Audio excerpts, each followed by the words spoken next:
राजस्थान में कुछ ही टाइम बाद पंचायत के चुनाव होने वाले हैं। आज पंचायती चुनाव कवरेज को लेकर हमारी मौजूदगी किशनगढ़ विधानसभा ग्राम पंचायत राता खुर्द के अंदर है। अगर राता खुर्द की बात की जाए तो मौजूदा सरपंच सुषमा वर्मा हमारे साथ हैं। आज उनसे जानना चाहेंगे, जैसे कि 5 साल का जो उनका कार्यकाल है कुछ ही टाइम बाद समाप्त होगा, तो आप लोगों को उनसे रूबरू करवाएंगे कि कितना विकास ग्राम पंचायत के अंदर हुआ। मैडम, पहले तो हमारे चैनल में आपका बहुत बहुत स्वागत है। मैडम जी, देखो मैं आपसे जानना चाहूंगा, देखिए ग्राम पंचायत का जो आपका कार्यकाल है, कितना विकास आपके कार्यकाल के अंदर? देखिए, सबसे पहले तो आप सभी को मेरा नमस्कार। मेरा नाम है सुषमा वर्मा, मैं सरपंच हूँ ग्राम पंचायत राता खुर्द से। पंचायत समिति है हमारी किशनगढ़ वास। तो पहले तो मैं आप लोगों का स्वागत करना चाहूंगी कि आप लोग हमारे गांव में आए हैं और यहाँ की जानकारी लेने आए हैं। तो चलिए अब चलते हैं हमारे गाँव की तरफ। हमारे गाँव के बारे में आप जानना चाहते हैं। देखिए, हमारे गाँव में हमारी जो पंचायत समिति है, हमारे ये राता खुर्द जो ग्राम पंचायत है, इसके अंदर 5 गांव आते हैं। तो 5 गांवों के अंतर्गत देखो, हमारा जो मेन राता खुर्द गांव है, ये हमारा सबसे बड़ा गांव है। इसमें पहले क्या स्थिति थी कि लड़कियां बेचारी हमारी यहाँ से 4 किलोमीटर दूर गर्मी में, सर्दी में, सब तरह का मौसम देख के बाहर जगता बसी में वहां 4 किलोमीटर स्कूल जा रही थी। लेकिन अब हमने ऐसा कर दिया है कि स्कूल को, यहीं के स्कूल को, राता स्कूल को हमने 12th तक कर दिया है। तो लड़कियों को, बच्चियों को परेशानी नहीं होती है और अब हर घर से लड़कियां स्कूल जाने लगी है। पहले तो क्या आधी सी लड़कियां ऐसी होती थी कि भाई ज्यादा दूर होने की वजह से वो जा नहीं पाती थी, लेकिन अब सारी लड़कियां स्कूल जा रही हैं। सबसे अच्छी तो बात ये हो गई है। देखिए सुषमा जी, मैं आपसे आपने बात की फर्स्ट नंबर पे शिक्षा को लेकर। मैडम देखिए, आपका जो क्षेत्र है पूरे अलवर जिले में, चाहे विधानसभा में, कहीं पिछड़ा हुआ माना जाता है। मैं आपसे कहना चाहूंगा, अगर बात की जाए बच्चियों को लेकर, तो लोग बाग जैसे पहले 4 किलोमीटर दूर जाती थी पढ़ने की, तो कुछ लोग ऐसे होते हैं जो बच्चों को 8 तक पढ़ाकर घर पे बिठा लेकर दूर के लिए बच्चे को नहीं भेजते। लेकिन आज आपकी मेहनत ने मैडम अपने गाँव में 12th तक स्कूल करना, किस तरह सोचा है मैडम? इस चीज किस तरह शिक्षा पर ध्यान दिया? ये हमने ऐसे सोचा कि अगर हमें आगे बढ़ाना है, गांव को आगे बढ़ाना है, तो सबसे पहले हमें शिक्षा को साथ लेकर चलना होगा।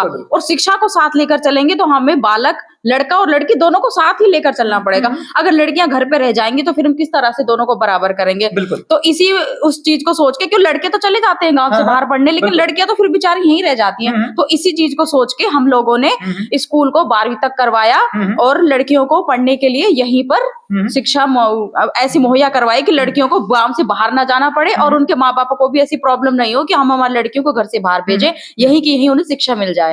देखिए सुषमा जी, मैं आपसे बात कहना चाहूंगा, जब आप सरपंच बनी तो ग्राम पंचायत में जो महिलाएं होती है मैडम, उनका अधिकार कहीं ना कहीं उन अधिकारों से वंचित रहते हैं। लेकिन आप सरपंच महिला बनी, किस तरह आपने महिलाओं के लिए जो उनका अधिकार था किस तरह दिलाया मैडम? मैं जानना। देखो, हमने ऐसे जो थोड़ी बहुत जो भी उनके लिए, जैसे नरेगा में उनको सभी को हमने काम दिलाया।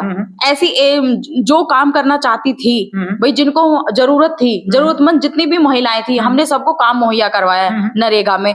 और आंगनबाड़ी से भी, और वैसे भी जो सरकारी जो सुविधाएं होती है, सरकारी जो योजनाएं होती है, हमने उनका लाभ दिलाया। जैसे कि आंगनबाड़ी से पहले कुछ नहीं मिलता था, जैसे अब कुछ, जैसे सैनिटरी वेयर्स होते हैं, ये सब चीज, इन सब चीज के बारे में यहाँ औरतें जानती नहीं थी। लेकिन अब हमने उनको बताया कि भाई ऐसी चीजें सरकार आपको दे रही है, तो आप अपने उनसे कहिए कि हमको हमारी ये चाहिए चीजें। तो अब वो हक से वहां से जाके मांगती हैं, भाई ये हमारी चीज, और वो लेती है। उनको बताया हमने।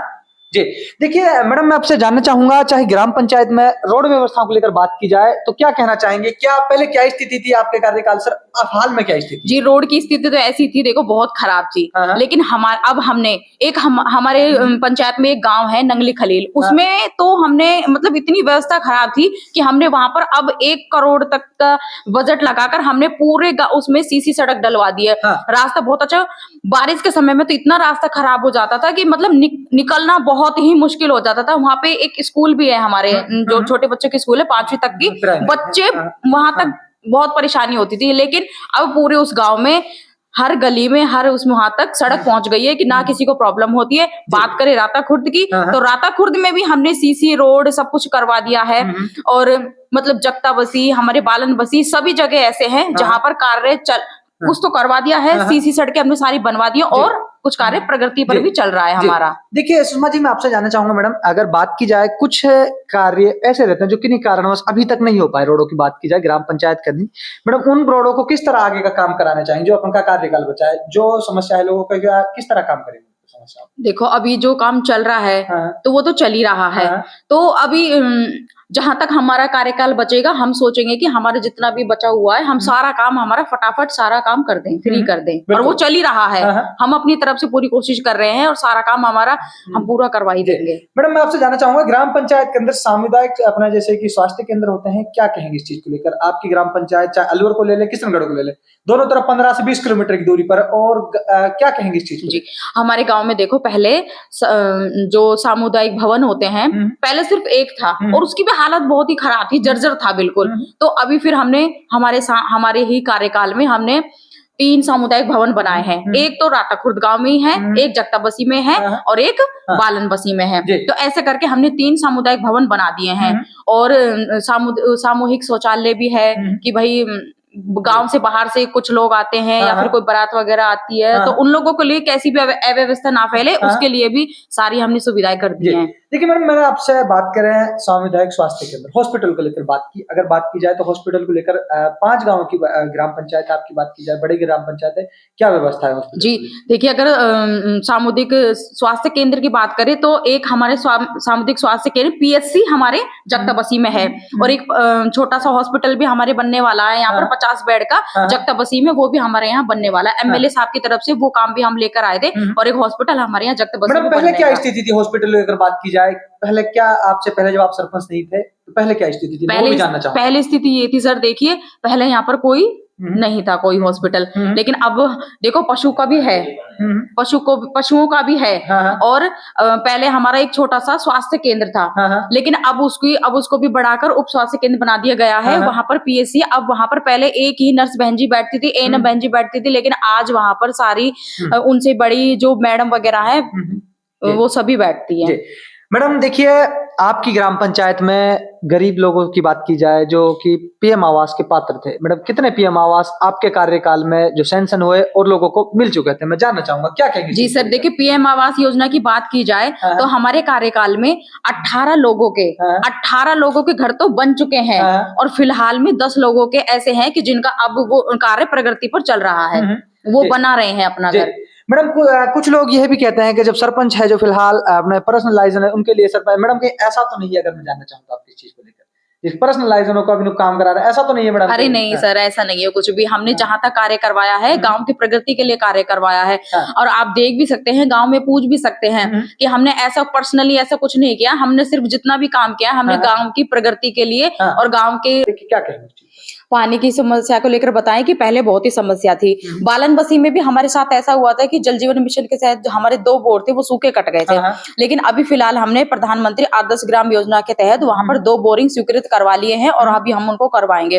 और गांव राता खुर्द, जगता बसी, नंगली खलीन, इन गांवों की बात करें तो इन गांवों में जल जीवन मिशन के तहत हर घर में नल लग गए हैं और सप्लाई चालू है। बसाई खलीन में जो जैजम की तरफ से जो बोरिंग लगाए थे वो किन्हीं कारणवश खाली निकल गए, सूखे कट गए थे वो, वहां पर पानी नहीं लग पाया। आज जो आपने कहा कि 2 बोरिंग सैंक्शन, तो मैडम वो आपके कार्यकाल तक हो जाएंगे चालू? जी सर, बिल्कुल हो जाएंगे सर। तो मैडम देखिए, मेरा आपसे एक और सवाल रहेगा, खेल संबंधित मैं जानना चाहूंगा, चाहे स्पोर्ट को ले ले, कोई भी उसको ले ले, लेकिन खेल संबंधित क्या कहना चाहेंगे? सर खेल संबंधित भी हमारी ग्राम पंचायत बहुत आगे है। हमारे बच्चे कबड्डी की टीम के जिला स्तर तक खेल कर आए हैं। जिला स्तर तक उन्होंने कबड्डी में अपना स्थान पाया है, और यहाँ तक कि हमने हमारे जो फिलहाल के जिला प्रमुख जी हैं श्री बलबीर छिल्लर जी, उनसे जाकर हम उनके लिए एक कबड्डी का मैट भी लेकर आए हैं, ताकि वो अपनी प्रैक्टिस अच्छे से कर सके और अच्छे से खेल सके। सुषमा मैडम देखिए, आपका क्षेत्र ग्रामीण क्षेत्र, और बात की जाए बिजली व्यवस्था को लेकर, खेती से जुड़ी हुई ग्राम पंचायत सारी एग्रीकल्चर, अगर बात की जाए बिजली व्यवस्था को लेकर क्या स्थिति है, क्या कहना चाहेंगे? जी बिजली के लेकर व्यवस्था तो सही है, ऐसा नहीं है कि हमारे गांव में बिजली नहीं आती है, प्रॉपर बिजली आती है, प्रॉपर सारे कार्य काम किए जा रहे हैं, खूब अच्छे से काम किए जा रहे हैं, बिजली अच्छे से आती है। मैडम देखिए, कुछ टाइम पहले ऐसा भी था कि यहाँ पे लोग बागों को ये नहीं पता कि बिजली नाम की कोई चीज होती है, लेकिन आप जब सरपंच बने तो किस तरह आपने बिजली पर काम किया, अगर बात की? जी नहीं सर, यहाँ तो बिजली का प्रॉपर काम है, पहले से ही थी, ऐसा नहीं है कि हाँ नहीं थी। हाँ, नंगली खलील में थोड़ी प्रॉब्लम थी, लेकिन अब फिलहाल ऐसे है कि सब जगह बिजली की पूरी व्यवस्था कर दी गई है। देखिए दोस्तों, अगर बात करते हैं ग्राम पंचायत के अंदर, एक ऐसा मुद्दा भी होता है कि शराब को लेकर लोग बाग परेशान रहते हैं, आए दिन घर में कलेश होना, लड़ाई झगड़े होने। तो मैडम से मैं एक सवाल रखना चाहूंगा, अगर बात की जाए ग्राम पंचायत के अंदर शराब मुक्त किस तरह मैडम ने काम किया, तो सीधा आप लोगों को उनसे रूबरू करवाएंगे। देखिए सुषमा मैडम, अगर बात करें ग्राम पंचायत में, कुछ पहले ऐसे भी मुद्दे होते हैं आपकी ग्राम पंचायत में, जो लोग दारू पीते थे आए दिन घर के अंदर झगड़े वगैरह, काफी मुसीबत को फेस करना, क्या कहेंगे उस चीज को जी। लेकर? जब मैं सरपंच नहीं थी तो आए दिन हम देखते थे कि ये शराब पीकर और झगड़ा करना नॉर्मल था। यहाँ पर ये ऐसे ही चलता रहता था कि शराब पीकर आते थे, घर में लड़ाई झगड़ा मारपीट कलेश चलता रहता था।